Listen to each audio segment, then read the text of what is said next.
খেলা বন্ধ করার একটা সিস্টেম চালু হয়ে যেতে পারে। এটা খুব আমাদের ক্রিকেটের জন্য খুব ভালো না, একটা অশনি সংকেত আমি মনে করি। বোর্ড হলে গিয়া গভর্নিং কাউন্সিল, গভর্নিং বডি।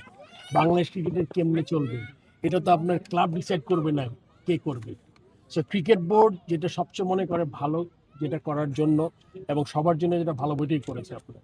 বাংলাদেশে এমন কোনো হিস্ট্রি নাই যে দেখাতে পারবেন আপনি প্রতি বছর একটা আহ, ক্রমিক অনুসারে হয়েছে।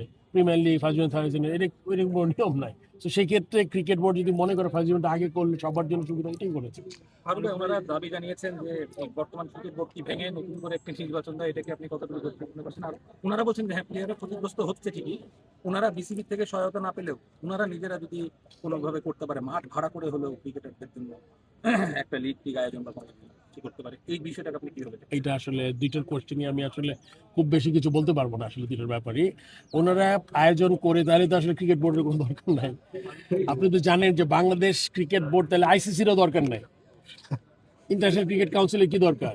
ইন্ডিয়া চিন্তা করবে পাকিস্তানের সাথে খেলবো না সবার সাথেই খেলবো, তাহলে তো আর কোনো গভর্নিং, ফিফারও দরকার নাই। সো যে কোনো গভর্নিং বডি বলে একটা কমিটি থাকে, এই গভর্নিং বডিটা হচ্ছে হলো গিয়ে আপনার বাংলাদেশে বাংলা ক্রিকেট বোর্ড। এখন আমি সবচেয়ে মানে শঙ্কিত যে যেই ধারাটা তারা চালু করে গেলেন, আপনি যে কোনো সময় যে কোনো জিনিস নিয়ে আপনি এই খেলা বন্ধ করার একটা সিস্টেম চালু হয়ে যেতে পারে। এটা খুব আমাদের ক্রিকেটের জন্য খুব ভালো না, একটা অশনি সংকেত আমি মনে করি।